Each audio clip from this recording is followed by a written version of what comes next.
Hello and welcome to Her Drive, the show where we explore the roads women take to create and transform lives of their dreams.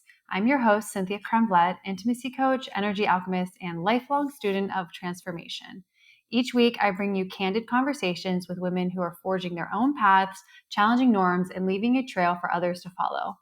Today, I'm thrilled to welcome Lynn Harris, a stand-up, producer, creator, journalist, author, and all-around multi-hyphenate. You know we love multi-hyphenates, who's built a career on the belief that when you make people laugh, you make people listen. She's the founder of Gold Comedy, the school, professional network, and content studio where women and non-binary creators grow their comedy careers, join a powerful community, and make funny stuff. Through Gold Comedy's classes, celebrity speaker series, sketch teams, and shows, members are building skills. So without further ado, I would like to welcome Lynn to Her Drive. Hello, Lynn. How are you doing? Hello, I'm good. Thank you so much for having me. Thanks for that nice intro. You are welcome. Well, it was very easy to figure out what to say about you on a condensed level. However, I'm really excited to dive into your personal story of why you moved into comedy and why you felt there was a need to create this beautiful community and programming that you have. So let's get into all of that. Good. Yeah, so I guess we'll just start with the first thing. Would love to know a bit of your own personal story. What drove you into comedy? Sure, let's start. We'll just go I love there. the idea of Yeah, what drove me into comedy. yeah. Like, what drove me to do It's a really strong word. it? I love it. I love it. It's perfect. It's fitting. It's fitting. Um, I That said, I always was drawn to comedy rather than driven to it. Just to keep up that reference.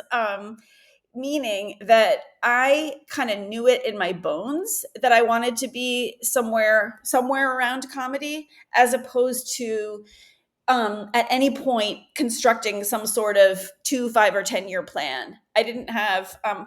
I guess you could say I wasn't very ambitious, but I just knew that, like, okay, I want to be near people who do that, or I want to be in the room where that happens. Whether it's just being, whether it was the people I saw on Carol Burnett, including Carol Burnett, or the Muppet Show, including Miss Piggy, or just as I got older, noticing that again, that's what I was drawn to. I wanted to write those jokes. I wanted to create that stuff. And then as I got even older, and I had always in one way or another, or I'd come to care very much about a whole bunch of social justice issues. And as I got older and started thinking more carefully about what matters to me, it started to dawn on me, or I started to ask the question, what if I could do things that are funny and important? What if I could do things that are funny and drive social change in some way? What if I could, do comedy and smash patriarchy? And I certainly, I was quick to find out that I was not the first person who had that idea. There's a whole, body of work and tons of people who have done a lot of smart thinking about all the different ways that all the different types of comedy can contribute to making the world a better place. So that's in addition to doing stand up, being a journalist where I got to write about serious things with funny takes, all of the stuff I did with various human rights campaigns and other productions, the through line for all of them was that thing of using comedy in all its forms, humor, to change the conversation and actually change the world in concrete ways. Or that was the goal. Yeah, yeah, I think that's really beautiful.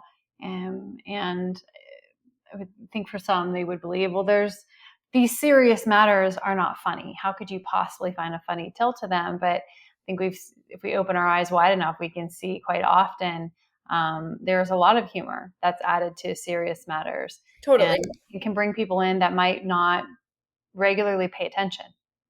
Yeah. And two things about that. First of all, let's going backwards. Totally. To be able to get someone to pay attention to something that sounds like a downer, sounds complicated, sounds like they're not involved, sounds not relatable. If you just say like, "Hey, violence against women," am I right? That's just all sorts of wrong and not funny. Um, if you can find, however, and this is the other point, if it's about finding what is, and of course rejecting what is not funny about a given topic. It's not whether a topic is itself off limits or on limits. All topics are on limits, literally all. It's where you find the funny when you roll it around in your hand like one of those dice from Dungeons and Dragons that has like 20 sides. Most of the sides aren't going to be funny, but one will be. And that might be, okay, this event wasn't funny, but our reaction to it was September 11th.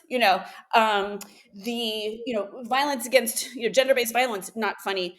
We can make fun of the culture that perpetuates it. So it's about being choosy in that way. And then, yeah, to bring it back around, then you can start engaging people. Then people are like, okay, I'm laughing. Wait, what? Oh, I didn't realize I was thinking about something that actually relates to me. I thought that was a problem for other people, or I thought I couldn't make a difference, or I thought that wasn't my thing, or I thought it was too complicated. But now I see the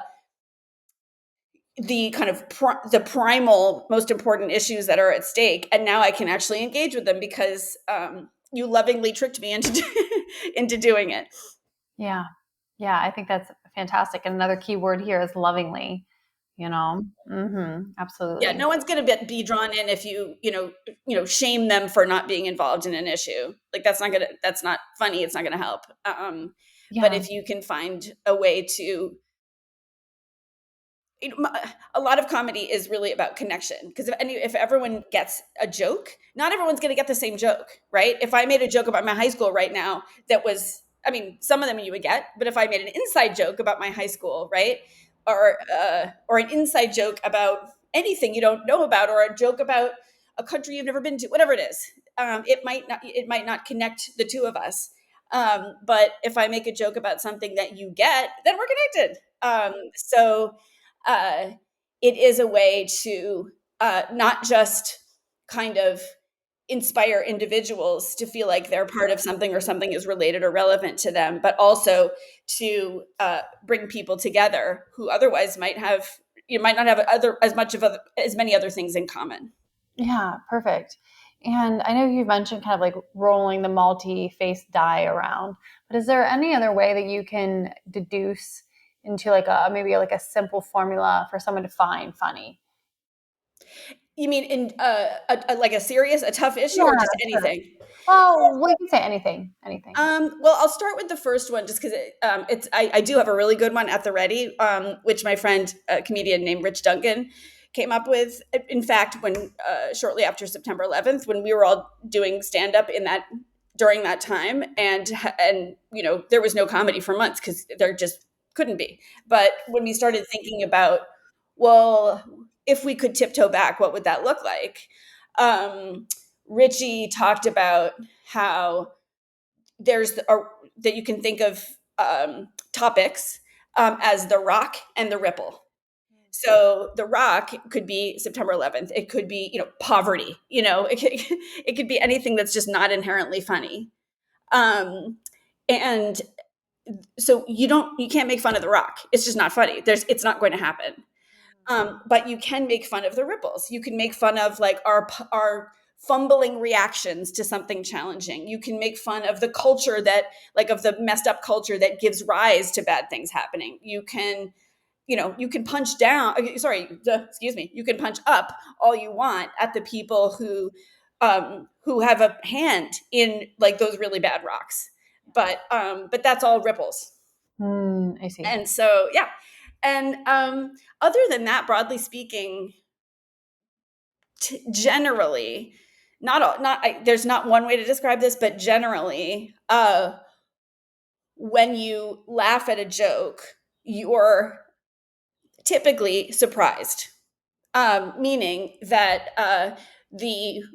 whether it's stated or not stated, the person who crafted the joke, whether it's a stand-up or just and the TV writer, whoever it is, has led you to think that the joke is going one way, and then they pivot and go another way. The oldest one in the book, which is very sexist but very funny, and it's pretty much it's a great example because it takes 4 words and it gets a lot done, which is Henny Youngman saying, "Take my wife, please."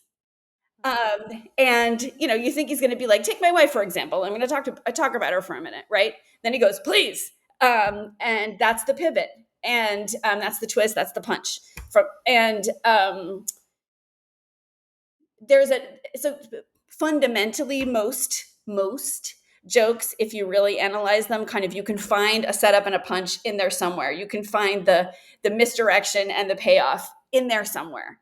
There are a whole bunch of other exceptions to that. So listeners, yes, I know that's not the only thing, but that's, broadly speaking, that's kind of the largest category, I would say, of how you could define what makes people laugh.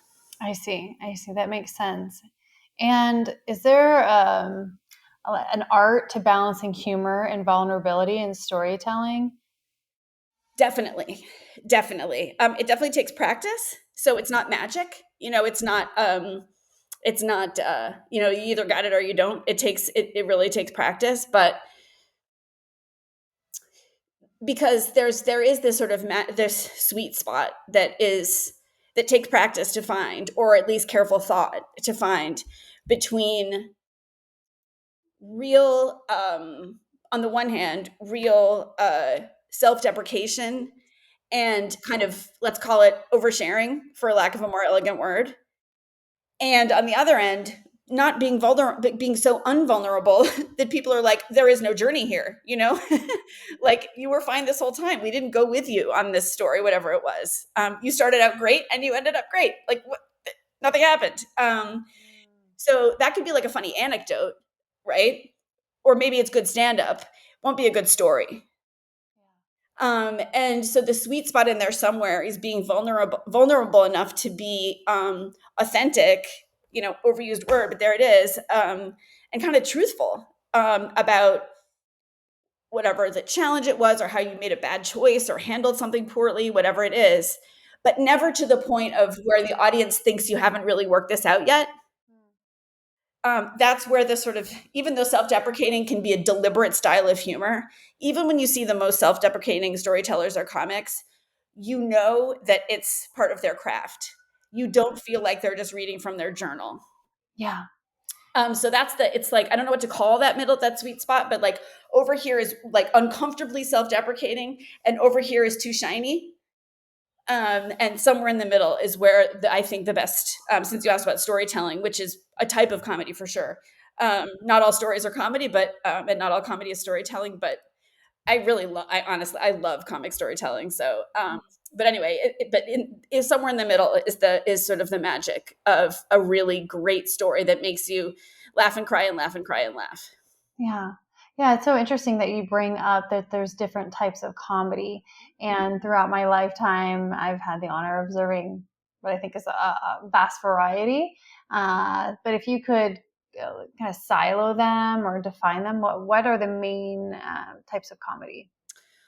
Well, in the industry, speaking about the industry, you've got stand-up, you've got sketch, you've got live sketch, and also TV sketch. So, live sketch shows, but then the sketches you see on Saturday Night Live, for example. You've got late night. You've got TV comedies that range from straight up sitcoms to dramedies, and you've also got. I'm sure I'm forgetting something major. Well, obviously, funny movies.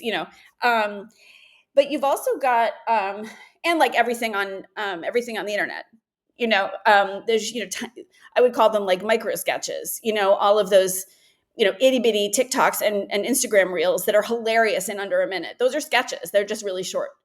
Even if it's one character kind of making one joke, it's still like a micro sketch. Then there's also, I don't know if I would call this comedy, but I think it's still in the same big bucket. And that is, 4 out of 5 customers want their brands to be funny. And there's a whole lot of reasons behind that. One of which is obviously it's more entertaining. And the other is especially when brands can make something that's boring entertaining, like, like insurance. So there's some very funny, what are those hilarious?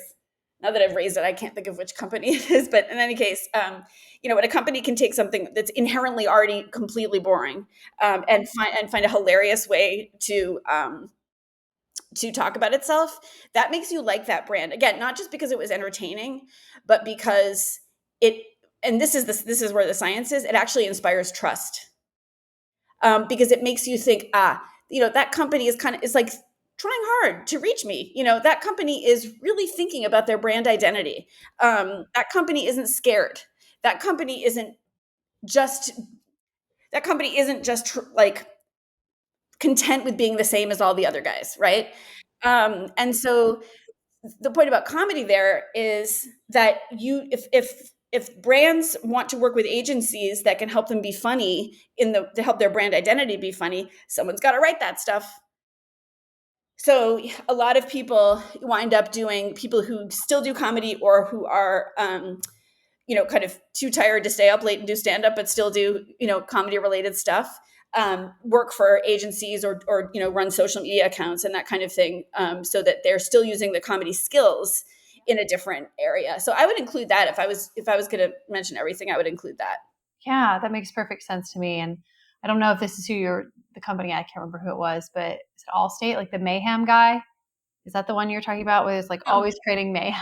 Oh yeah, yeah. There was the mayhem guy, and then isn't there also the one about turning into your parents, which is actually really Oh, funny? yes. Yeah. I can't And like, remember yeah, that one. I try not to watch a lot of TV, but I am familiar, but I can't remember who it is. there's kind of this typical kind of like older white dude who's like the regular guy on all Yep. commercials, but then Yes. it turns out that he's like kind of scolding people for turning into their parents. Yep. And Yep. it's just really funny. So of course, if it was really perfect, I would remember the name of the brand, but it doesn't matter because I'm not their market, because I'm not shopping for, if I was looking for insurance, I Yeah. would 100% remember that brand. Yeah. That makes perfect sense. Absolutely. And I'm curious, like, what is a common misconception people have around working in comedy? Um, I can think of an individual one and then like an industry one. The individual one is people kind of take themselves out of the running to do any kind of comedy. And I, defined even more broadly than I just defined it. It could even just be like being in a book group where you talk about funny books. Like, I don't know, like the bar is low. But people, I think I've talked to so many people, who say, oh, I would do comedy, but I'm shy, or I would do comedy, but I feel like I got to be more confident first, or I would try comedy, but this, or I would try comedy, but that. And there is no one right type of person who is appropriate for comedy. I promise you. You don't have to be less shy. You don't have to be more confident. You don't have to be any, like, maybe your comedy persona is that you can never commit to anything, and that's why you're not committing to comedy. Do you know what I mean? Like, it's not, it's there's nothing. The only thing that you have to do, of course, I mean, like, duh, of course, there are some people who, who kind of start ahead of the game, people who are naturally gifted athletes, or people who are just great at cooking, like, who just have a knack. We know that that's true for anything. But it is not out of reach for anybody, because it's partly that natural inclination, but a natural inclination and like kind of a gift of being funny is absolutely not enough, because you have to work. And so like that, it's not out of reach for anybody. You do not have to change who you are to try any kind of comedy. You don't. The other misconception, I think also people, and there's no reason they should know about this. Like, it's not like, no shade, but I think people don't have a full understanding of how challenging an environment comedy can be, especially for people who aren't straight white dudes. And like, I'm including straight white dudes, so I love, it's not about the individual people. It's just that the industry hasn't changed. Let me back up. The industry has changed in incredible ways that I will be happy to go on about for an hour. But I think people have said to me things like, but isn't it all fine now? I mean, I can think of like two really famous female comics. And I'll be like, okay, and are they both named Amy? Like, I mean, that's great, but it's like, I think people underestimate the kind of undervalue the idea that comedy is a job and it matters as a job. It's so like equality and inclusivity matter in comedy because it's a job and women are people, and anyone who does it should be treated equally. And it's still more of a problem than some people assume. And so that it's still. I mean, there was a club in Boston, my hometown, a club I worked at years ago, that has a show coming up in September. And this is like this is like a famous club that's been around for a long time. Like it's a real institution. And there's a show that I saw on Instagram. Someone shared with me. They have a show coming up in September that where they advertise. Part of the title is Chicks. Okay, it's called Nick's. I'm trying to protect the club, but why am I trying to protect the club? The club's called Nick's, and the show is called Chicks at Nick's. And which, first of all, come on, ChatGPT could do better than that. Number one. Number two, the picture is of the comics with their real faces photoshopped badly onto the bodies of naked Barbie dolls. Now, am I offended? I'm too old and tired to be like offended. Like, I don't need I'm not going to lecture them about objectifying women, though I would be within my rights.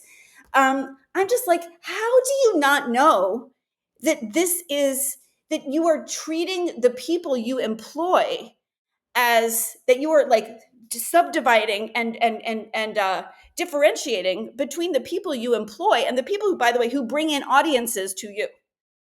Like, it's so disrespectful. And even like one of the comedians, commented that she thought it was funny, which fine. It doesn't matter if she thought it was funny. Like, that's fine. She can, it's not about the individuals. But it's like, how in 2025, how are we still doing this?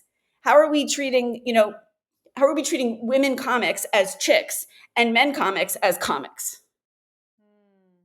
And so that's just an example that I've gotten very worked up about. I'm not the only one. A lot of us are very worked up about this. So to say, people are like, but like, what? Everything's fine. Women can be Ghostbusters now, and I know the two Amy's. And I'm like, okay, that's all great. And also, so much less has changed than you might think. I see. Yeah. So what I'm hearing from you is there is a differentiation between how male comics are defined and probably treated more so as professionals, like this is their career, whereas females in the industry or those who are in another category outside of, I'll say cisgendered men, white men, are not being treated the same. Yeah, I mean, and there are massive exceptions, of course, and things on balance, things are trending in the right direction, of course. But it's still remarkable to me that you can, it's still that when you say, no one ever says male comics, like it's either comics and female comics, because because the assumption baked into even our language is that comics are men. And you have to say female to talk about the other ones. And that perpetuates this idea that, yeah, we're a subsidiary of the real comics. And it really does lead to, it's not like it hurts our feelings. It's that it leads to actual systemic problems like being underpaid or harassed, or, all those things that are true. And of course, you can take this concern and really see its analog in so many other industries still, of course. So comedy is not unique in this regard, but I think there's something especially challenging about it because it's not a job necessarily where not all types of comedy are jobs that look like other jobs. It's not a job. It's not necessarily, with exceptions, it's not necessarily a 9 to 5. It's not necessarily a place where you have cubicles and meetings and a place where you can like look around the room and see, oh, there's only one woman in our meeting. You can't necessarily, it doesn't lend itself to making the the inequality is as obvious, and also people don't really kind of get that it's a real job. So they're like, but you get to be creative, who cares, and it's like, it's my job. So anyway, so yeah, that's a long way of saying yes to what you just, to what you Sure. just said. Well, Lynn, if you had like a magic wand and could just wave it around and make substantial changes, what would the comedy world look like? Post your Nobody would, wand waving. yeah, sure. Nobody would ever say the word comedian, IENNE, because that just shows you that it indicates that people still think of women comics as different. But more broadly, I would love to kind of identify and like tug on and explode a trend that is happening, which is in many ways it is so much better. It is so much better. And to be clear, like two things, these are two conflicting things that are true at the same time. One is that it's so much better, and the other is that it's terrible, and they're both true. So but what is changing that is a real opportunity, and that we can see evidence of now, is especially as Hollywood is kind of figuring out what it's doing post strike, with the internet, with social, with all the different streamers, all the different platforms, um, and especially as people really kind of figured out how to use all sorts of different platforms during the pandemic. It wasn't the first time, but people really figured it out. I mean, it wasn't, people knew before, but it really, all those paths and avenues, and Twitter and TikTok blew up and Instagram blew up for comedy during the pandemic, especially. And while Hollywood tries to figure itself out, there are more and more platforms emerging, like fast channels, like Tubi, like free ad supported streamers, which are like cable but online. All to say,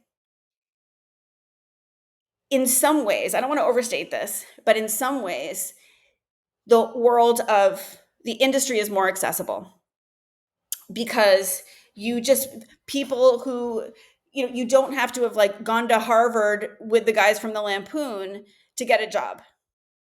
You can show off your work and your uniqueness. It takes a lot of work. It's not easy, but in so many ways, on so many different platforms, and really just sort of show up with your own originality and get seen, noticed, and paid in many cases. You can make a web series. I know people who just made a web series with much less funding than you need for a film. And then that can get noticed and picked up by a studio or a streamer, for example. It's not super common, but it's possible. I mean, Broad City and Insecure started as web series, and other shows did too. So it's just it's not like it's everyone's having a field day and everyone's an overnight success overnight, as opposed to in 10 years, which is really how long it takes to be an overnight success. And everyone's overpaid, and like it's not that yet. But I really think even though there are a lot of problems and a lot of exceptions, because of all those factors that I talked about, I think we are looking at a world that is much more open to the diversity and inclusivity that will actually make it better for not just the people, but also the product. They're making better comedy. Yeah. Yeah. I second that as well. It's been really fun and interesting to see all these other platforms come online, see the expansion of other people's creativity Yeah, in all realms, right? And it's so extremely exciting and liberating and encouraging to see what people are able to do, and ultimately, like as we know, attention is Mhm. valuable. So wherever someone is getting attention, there's going to be many times money that's going to show up in some form or fashion. Do Totally. you think that there's a way for people to stay within the integrity of their craft and their messages if they're trying to implement some social messaging along with humor, when some other I would say like larger bodies of production come online and offer them visibility? Yeah, I do. I know exactly what you're saying, and I really do. It's really no longer the case. I mean, look, we have the obvious example of the rather suspect cancellation of Colbert, right? But it's not as true these days that the minute you go corporate, your message is watered down. It's uh, I'm thinking of Murray Hill, who has been a famous. I mean, he doesn't call himself a drag king, but he's been, an incredibly hilarious. He does not call himself a drag king. He's not offended by it. He just doesn't call himself that. But who's been toiling since like. I'm happy to call him a friend now, but when I moved to New York in the '90s, I totally knew I was like a fan, like in the '90s, and he's been working so hard, tirelessly since the early '90s, and now finally, he had an HBO show. He was one of the main characters on Somebody Somewhere, and that now he was the host now of a couple other drag contests, and then just wrapped the first season of King of Drag as the host. All to say, Murray has been Murray this whole time. Even when he on the HBO show, which was like the most corporate, right? He played Fred Rococo, the sort of genderqueer chemistry teacher. He was completely Murray, and that show was so thoughtful and inclusive about all these different identities, but not in a way of not in a messagey way. Yeah. So Murray is Murray, and Murray's Yeah. like so successful right now. Like, he doesn't return my texts, but like he does, but it takes longer. And so that's an example that he's like living the dream finally, and he hasn't changed a bit, and no one's made him change. I do think, and I do think that like I didn't say this before, but one of the other things that is so wonderful is that is changing that has been changing for a while is that TV shows are less, and let's use the example of TV, and including like stand-up specials, are less and less afraid to like take on issues. Like Amy Schumer has talked all about like, completely in personal stuff about her pregnancy, about her husband's autism, about like, it's all out there. And I don't think that's why it may be like tidied up for for polishing for audiences, but it's not inauthentic. And I think people are not just used to that now, but really craving it. I think audiences know now when they're seeing something that's not authentic, and therefore networks and streamers and all the platforms are very open to stuff that's like just challenging and real. And I'm sure there have been people who had to like change things, but I'm sure you're right, but at the same, or I'm sure I know what you're talking about is real, but at the same time, the products that we're seeing, whatever process they've gone through, seems to be still, for me, is still very powerful and very authentic and not watered down, very pure. Yeah, it feels good to hear you say that. You never know as an observer, and I'm always questioning what's true, what's not, and it doesn't matter if it's entertaining me and what is it. I'm always asking this question: what matters? And for me, a lot of things do matter. Authenticity is extremely important to me, and one of the things I really encourage for everybody that I engage with is like bringing forth that authentic truth and delivering it in a loving, joyous way and fiery way when necessary. Yeah. Because, I think authenticity breeds authenticity in each and every one of us. So it's really fun to hear that coming from you. And what it seems like for me, as I've watched some comedians go from stand up to onto like the silver screen, it almost seems like their character, who they are or who they're presenting, at least on stage, is what's being brought forward in the movies in a way, which is great, because I would imagine what they're trying to do is the audience has relatability to their character and like how they present in that way. And they're almost like an archetype of sorts that people can relate to. It's really true. I think when you watch a comic who is like a great writer, but maybe like with just really sharp jokes, but maybe you could imagine another comic telling the same jokes, then that's a strength of, they're a great writer, but that might not be the comic who's going to like have a sitcom built around them.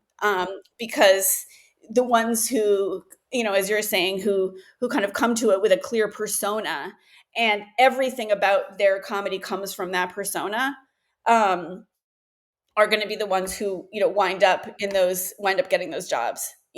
Some like Michelle Buteau, great example. And whose stand up was you it's when you see her show, Survival of the Thickest, and you've seen her stand up, you're like, well, that's just her, and that's for all the right reasons, that developing her show was a process of being like, okay, Michelle, take what you're doing on stage that we love, and we're going to write a show around it. So it wasn't like they were like, okay, we want you to do that, but something, but not that. So we want you to be totally different now. That wouldn't happen. They would hire someone else. So yeah, she's a great example of that. Yeah, that's perfect. I'd love to pivot a little bit and talk more about Gold Comedy. And Sure. when did you know that this was something that the world needed and that it was you who was meant to bring it forward? Oh gosh. Well, I had it's sort of a continuation of my earliest the first question that you asked me, which is which kind of got us to the point of me really kind of dedicating everything to working in somewhere near the intersection of comedy and social change. And I started with the idea of, well, what's a good way to put it? It I was gosh, I'm trying to think of it. I tell the story one way, and I'm actually, for your benefit, I'm trying to think of telling it a whole different way, just for so it's fresh. But I really do believe that if here's what it was. I had gotten sort of tired of doing stand up myself, like literally not tired of stand up, just literally tired. Like I couldn't stay up late, Yeah. but I just wanted to. What meant the most to me and what made me the saddest, I never kind of, I just really kind of quiet quit. I didn't like quit, I just realized like, geez, I haven't done stand up in a while. And what I missed the most was not necessarily being the one working hard at stand up, but I missed the crew. I missed the feeling of making something. I missed, my friends. I missed the that kind of electricity of just being around funny things getting made. And so I started to think, well, if I'm not going to do it, and I really care about, I didn't have the worst experience by any chance by any stretch in terms of the bad things that happened to women comics, but it was kind of you just kind of punching down sexism every single day, and it's exhausting. I thought, well, what if I could not do stand up, but still tap into all the stuff that I love about it and make a difference by helping more women, more people like me, or more just outsiders, so to speak, succeed in comedy. And what if I could do that by giving them the crew that was, my favorite part and what helped me succeed? And what if I could just be around them? Then I wouldn't have to do my own comedy. I could just be part of enabling a whole bunch of other people to do it. And the mission piece of it, which I don't know if I articulated right away, but I knew it was there, was, this goes back to when you're asking about my vision. On the sort of daily, what we think about is how can we help all of the members of Gold succeed in comedy and in their creative side hustles. Like that's what we think about. But when you put that all together, what are we actually doing? We're not the only ones, but we're helping more people who are, outside the comedy norm succeed in comedy. What happens when you do that? It stops being interesting that a woman is a comic. It stops being unusual. We stop looking so different. We stop being women comics. The more we are, the more we flood the market in all kinds of comedy, the more we're just comics. And the more I also really believe, and this developed as I thought about it, this didn't pop out of my head at the beginning, that comedy is power. Because you mentioned this in my intro, because when you make people laugh, you make people listen. And what if my take on smashing the patriarchy would be to use comedy to build a world that listens to women? And so all of this evolved. So like the reason I was trying to think of a new way to tell the story, but like, so this was not like, I didn't wake up one day and be like, I know, I'm going to build a company that will build a world that listens to women by creating blah, blah, blah. Like I didn't, but I just started thinking like, how would I do that? How would I help more people succeed in this business? And why would I do that? And then I started experimenting with different ideas, and here we are. Beautiful. Or if someone walks up to you or they meet you at a cocktail party and you mentioned Gold Comedy, what would be the way you would describe what it is to them? The simple way I would say at a cocktail party is we help. I founded a company that helps women and others succeed in comedy and in creative side hustles, and we also help them make stuff that gets seen on all kinds of stages and screens. Um, and and follow us on Instagram. That wouldn't be very charming. Um, but I usually say some version of that, depending on how loud the bar is. Yeah, yeah, fair enough. I think it's so beautiful, amazing, wonderful that you followed your passions, which seemingly, from an outside perspective, way zoomed out, they're completely different. But as you zoom in closer, as you've stated a few times, they're very much married to one another. And as a woman who definitely sees the value in women being heard just for their intellect, their whatever it is that they have to offer, and not just be seen as a female delivering the message. I think that's very, very important. Then we just become people, Yep. right? Just Yep. become people. And Yes. when we can do that, there's, I believe, so much more equality, love, communion, and overall better feeling. So well done, Lynn, on that. Thank you. Thank you. That's a beautiful way to put it. Yeah, that's exactly. I 100% co-sign, retweet. Yeah, beautiful. And you've had Thank you. some really, phenomenal women be a part of your programming at Gold Comedy. Yeah. What was the effort and motivation for having them be involved? Right. Well, we have, okay, bragging. We have Rachel Dratch is one of our advisors. And we've had, guests and mentors at our, speaker series and things like that, including Margaret Cho, Rachel Bloom, Ashley Nicole Black, Paula Pell, lots of, SNL alums, Daily Show people, all that, Sam B, all those, all those folks, and or many of those folks. And honestly, it's the people that we've worked with are kind of self-selecting, and Murray Hill, of course, and Bridget Everett, and Jeff Hiller, the whole cast of Somebody Somewhere. The people that we work with most closely, or that wind up doing our speaker series and stuff, are and no shade to the other people, but just saying, are the people who or people who haven't done it yet, are just people who are very not gate kept. There, and I know some of them are, guys, I've been around this business for quite many years, many decades, and so they're either people I know directly or indirectly, or have a friend in common, or who are just not gate kept and who really just care, and who are really just like, can I spend half an hour chatting with you on Zoom? Yeah, I don't like, what's the big deal? I don't even have to leave my house. Like, it's just not a big ask to do. Some of the things we do are not a big ask at all, and also some of them, even the ones who are gate kept, have the most wonderful gatekeepers, who I'll meet someone at an event to be like, come do a Q&A, and they'll be like, oh, sure, just, talk to my manager.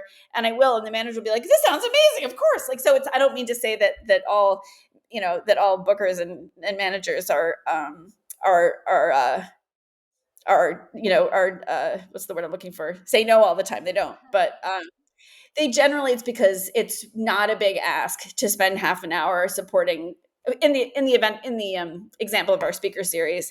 It's not a big ask to have someone spend half an hour chatting about themselves on Zoom to people who are asking great questions, and who they can, it's kind of like sending the ladder down back after you. Yeah. They've all faced whatever stuff that everyone else is facing or is going to face. So in this world, in this industry, so they want to help out. We've also had like Janine Garofalo did a famously, Janine Garofalo, and this is not gossip, doesn't have a computer, so she can't do our Zoom events. But she's like still in the 80s when we first met her.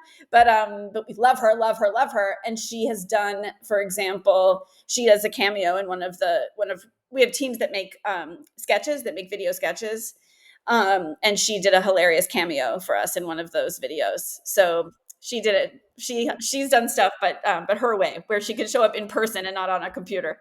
I love it. That's so perfect. And something you had mentioned was, throwing the ladder down behind you. That's something that I've noticed with a lot, pretty much every single guest that's been on her drive has really carved a path forward and illuminated for others behind.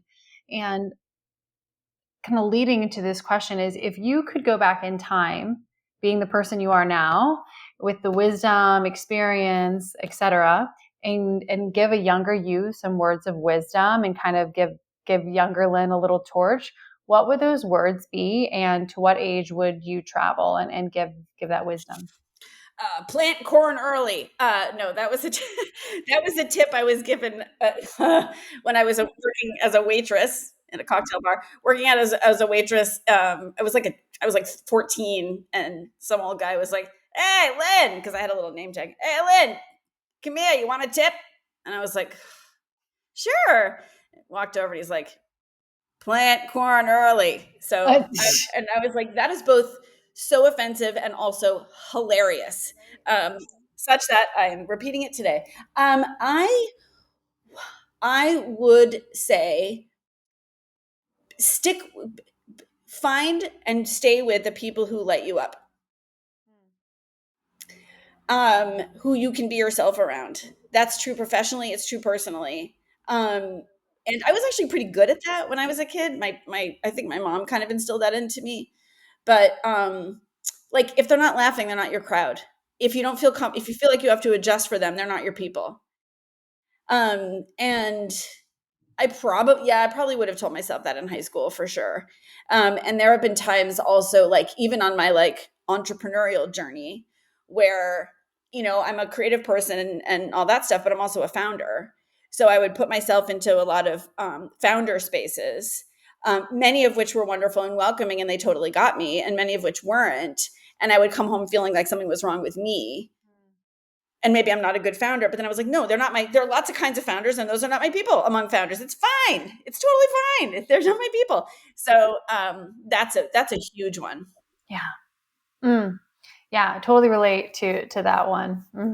It just sounds to me like, Lynn, you have such a beautiful perspective on, like you mentioned, a lot of things still need to happen in the comedy space to create room for others and to stop slapping labels on people that are potentially not, I would say, not necessary, but also shining the light on where things have gotten a lot better. So I appreciate your perspective and sharing your time today and all that you have and what you've created. So before we close, would love to just open up the floor if there's anything you'd love to touch on, share before we say our farewells. Oh, well, thank you. I think, especially for your listeners, I already did the speech about how you don't have to be a different person in order to do comedy or try comedy. And I can cite many examples of people who kind of like tiptoed into gold, being like, I don't really think I can do this, and who are now literally touring the East Coast doing stand-up, for example, or who have had a show optioned. Like, it really happens. So that speech. And I also would say that it applies also to an idea. It's not just about performing. It's also about creating something. We have a lot of members who come to us because they have an idea. It might even be a fully formed idea, just the little seedling of an idea for maybe a TV show or a film. Maybe it's about them. Maybe it's not. Maybe it's just something that's been stuck in their head, but they've spent a year, 5 years, 10 years, they're teenagers, until their kids turned 18, life wondering what they should do with this idea, and they come to us, and we have classes that can help you figure out how to do that in a real life professional way. And we've had people, women in their 40s and older, go on to like have TV shows get optioned and win festivals and get into production, get into development.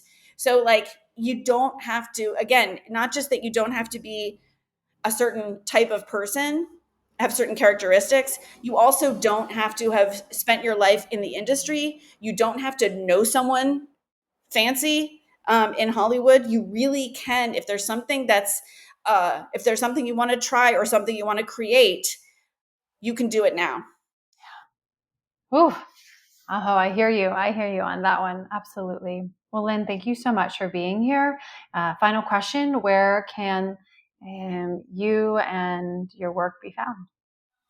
Right now, I'd say anywhere with air conditioning, but anywhere with it. But online at goldcomedy.com is our website. Instagram is our fave, so it's at Gold Comedy on Instagram. And yeah, come visit. And if you are curious to try try joining our club, taking a premium class, whatever it is, just DM me or DM Gold Comedy and tell them that you tell us you heard me on this show, and we'll get you a discount. We'll get you a little discount, special Her Drive discount. Beautiful. I love it. Thank you for your beautiful generosity. And again, Lynn, thank you so much for your time here on Her Drive. My pleasure. Thanks for having me. Absolutely. And thank you to all the listeners for tuning into this episode. As always, I encourage you to share this with anyone whose heart and head might get some nutrients from what Lynn has shared here today. And I invite you to please take a moment and leave a review. No matter what platform you're on, reviews do help. What that does is it signals to others that this is worth their time to take a moment and hear what a guest like Lynn and others have to say and share. Until next time, see you all.